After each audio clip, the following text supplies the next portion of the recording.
All right, so now we're looking at a situation that is having us combine like terms. So normally you're not going to be told whether or not that's what you need to do. So you should pay attention to the information. That's always what it comes down to. Look at what your problem is telling you to do. So what do we know? We know that StubHub charges $32.50 for each ticket. So that is a coefficient. That's a rate. Every ticket's $32.50. So that's something that can change.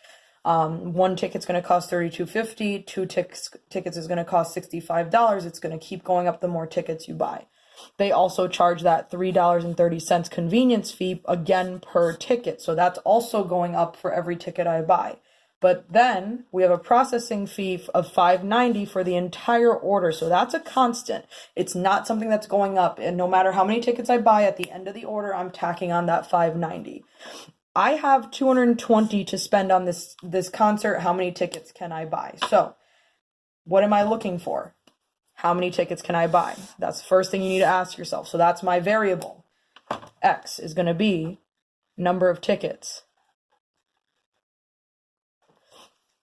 So then we think about the other things. $32.50. That's a coefficient. That's a cost per ticket. Then we have that $3.30. That's another coefficient. That's convenience fee per ticket.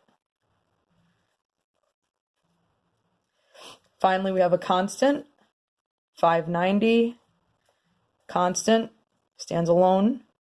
That's for the entire order. And then we have that $220.70, which is my total. So I know that's going to stand alone on one side of the equal sign. So if I'm writing an equation to solve for this situation, it's all going to equal $220.70.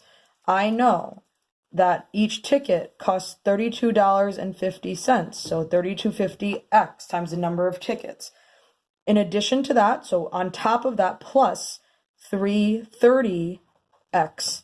For every ticket I buy, I'm also paying $3.30. And then finally, $5.90 is my processing fee. So I don't need to worry about that being a coefficient. That's a constant. It's not multiplying. It doesn't change no matter how many number of tickets I'm buying. So what do I need to do? I'm trying to solve for X. I have to combine like terms. I have two different coefficients for X. I can add those together. So when I'm combining like terms, remember that X doesn't change. They're like terms. We don't need to worry about them changing. It's just going to be an X. But I am adding $32.50 and $3.30, which is going to be $35.80.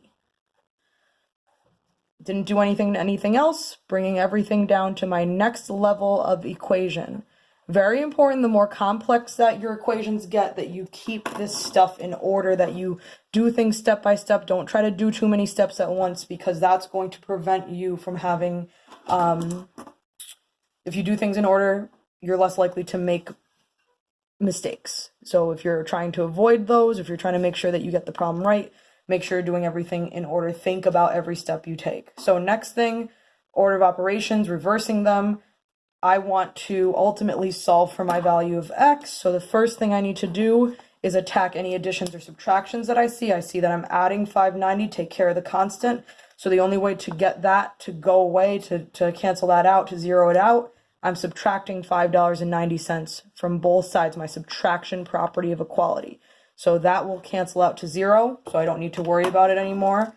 Next step, next level, I have 35.80 equals 214.80. When I subtract 220.70, I subtract 590 from it. Okay, so now I'm on my last step. Oop, and you can see, almost forgot that X. Very easy to drop your variable. Make sure you're paying attention. If you end up without a variable, then you can't solve for the variable. So pay attention to that. And pretty easy to catch if you're thinking about the fact that the variable is the thing that you're solving for.